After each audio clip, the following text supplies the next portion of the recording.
Assalamualaikum dan halo guys. Di video kali ini, saya akan ajak kalian untuk kembali lagi kita berbicara mengenai tentang vlogging, studio, dan hal-hal lainnya yang berbau tentang pembuatan videografi, di mana tahapan untuk kalian pada saat akan memulai pembuatan konten kreator atau pembuatan video maker, ada dua hal yang benar-benar harus kalian perhatikan. Dan dari dua hal penting tersebut, kalian harus bisa mengupayakan untuk melakukan investasi terhadap dua barang. Nah, untuk barangnya apa saja kita bahas, tapi sebelumnya saya ucapkan selamat datang di channel Activity and Lifestyle bersama saya, Irwan Rizwandi.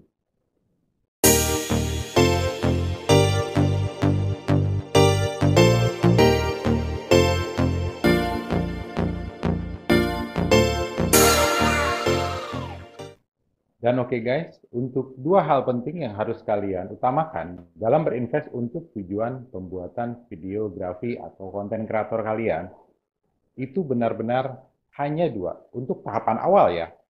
Jadi yang pertama apa saja, saya akan sebutkan dan kalian tolong pahami, kalian ikuti videonya ini sampai dengan selesai. Oke, kita bahas untuk hal yang pertama atau hal pertama yang benar-benar harus kalian perhatikan dalam pembuatan videografi. Untuk hal yang pertama tersebut adalah suara. Oke, kalian bisa bayangkan jika memang suara kalian itu tidak terdengar atau tidak jelas di kuping para viewer atau para penonton video kalian. Kalian bayangkan seperti apa?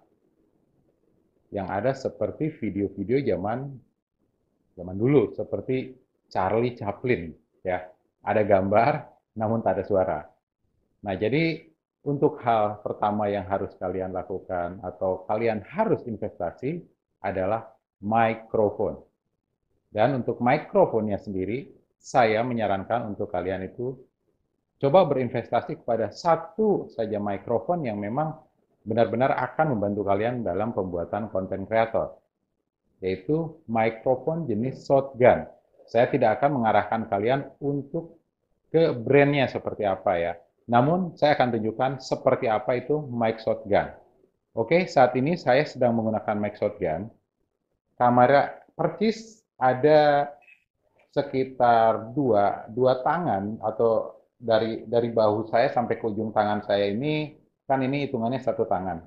Nah, ini hitungannya kamera itu ada dua tangan. Nah, kemudian dari kamera ya, yang jelas pilihan kalian untuk kamera itu baik handphone ataupun kamera DSLR, bahkan kamera mirrorless, itu tidak ada masalah. Yang mana aja kalian bisa mulai ya. Bahkan untuk konten-konten saya untuk tahapan awalnya kalian bisa lihat di video-video saya sebelumnya. Untuk koleksi video saya di awal semua menggunakan handphone. Nah, kemudian untuk mic shotgun yang saya gunakan ini adalah mic shotgun siren ya. Jadi bentuknya kecil ini, saya tunjukkannya sambil seperti ini ya. Karena mic shotgun itu dia hanya menangkap suara yang persis ada di depan kita ya. Beda halnya dengan mic-mic yang memang biasanya banyak digunakan oleh para pembuat konten kreator yang biasanya taruh di meja. Untuk mic shotgun, untuk jauhnya seperti ini, kalian juga bisa lihat, sorry, maksudnya kalian bisa dengar. Untuk suara saya, apakah jelas kalian dengarkan?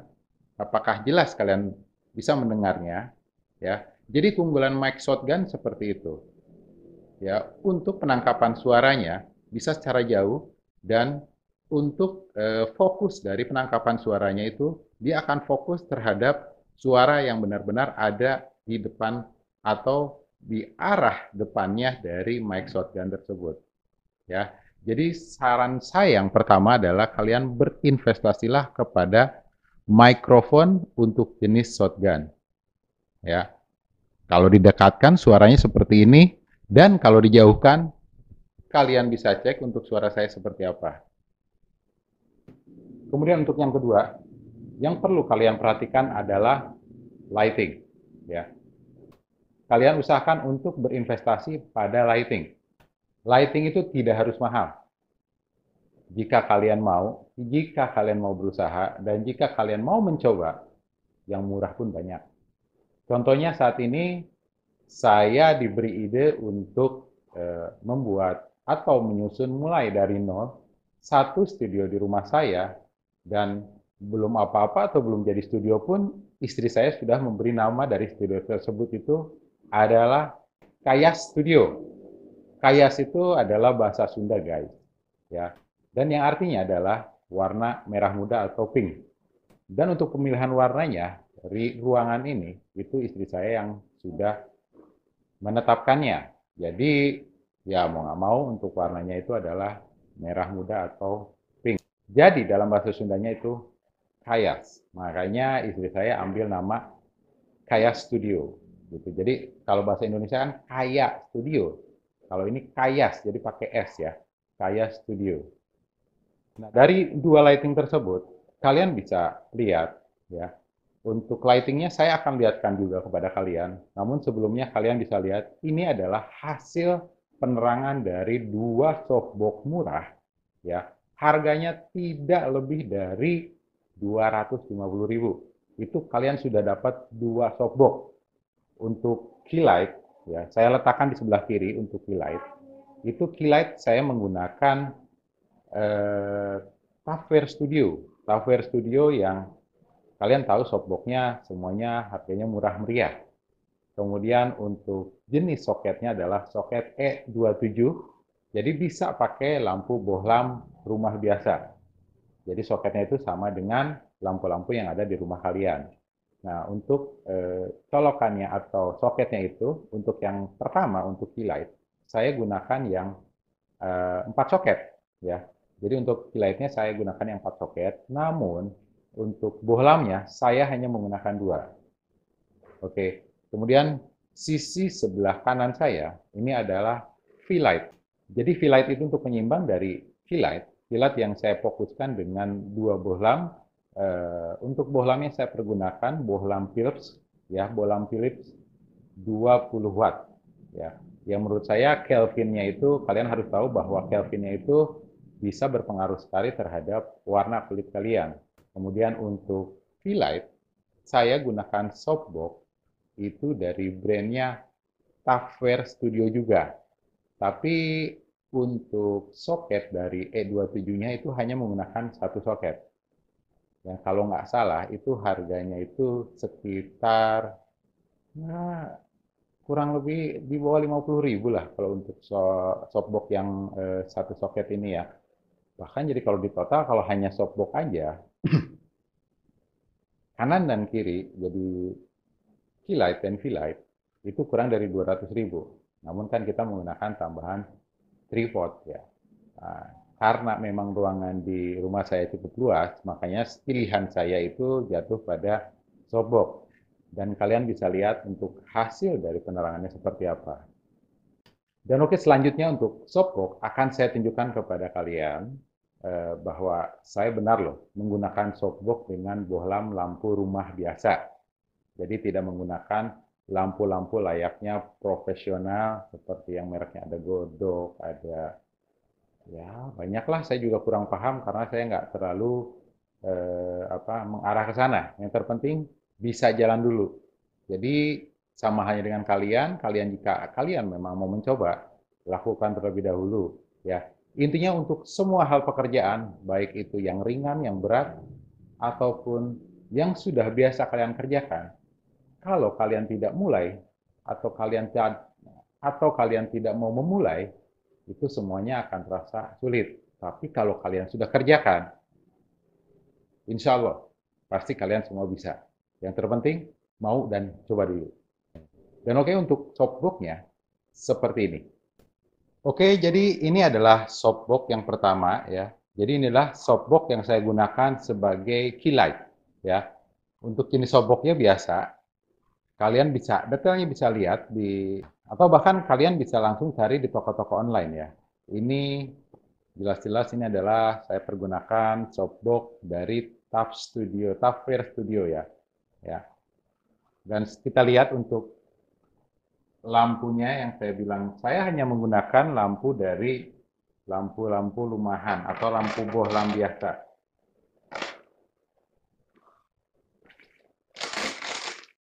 Oke, Jadi kalian jelas ya, ini saya hanya menggunakan lampu bohlam biasa.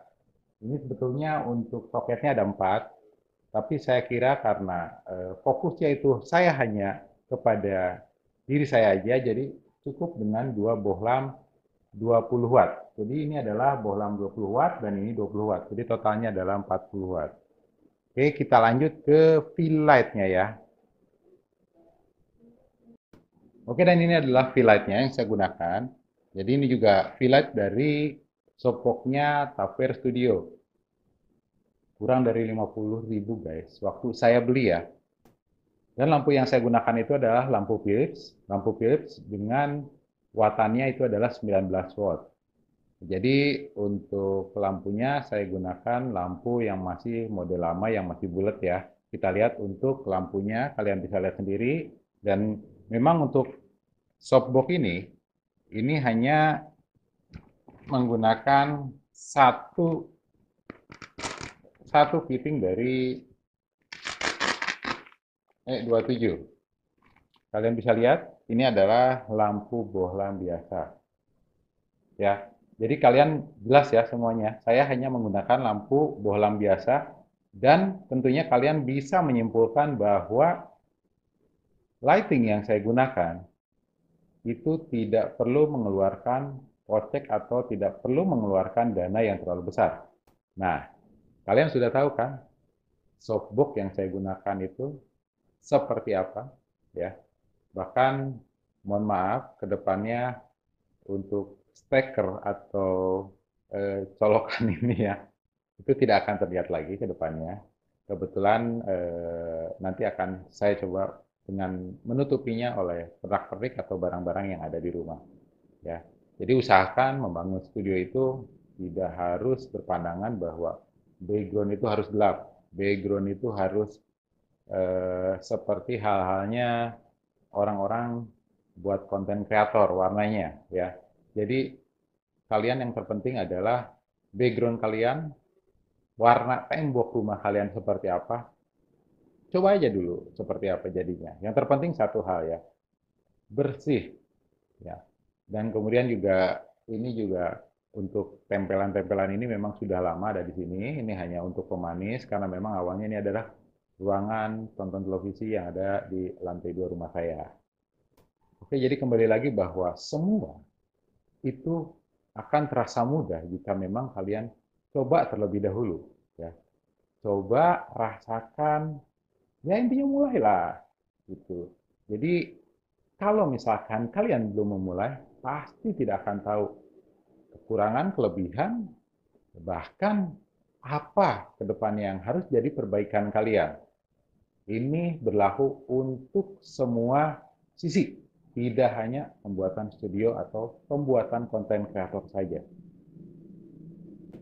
Dan oke, demikianlah untuk video saya kali ini yang saya bahas mengenai 2 faktor penting yang harus kalian terlebih dahulukan dalam memulai atau pembuatan konten kreator.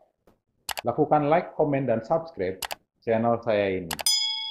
Yang terpenting adalah terima kasih telah menyaksikan di channel Activity and Lifestyle bersama saya Irwan Rizwandi.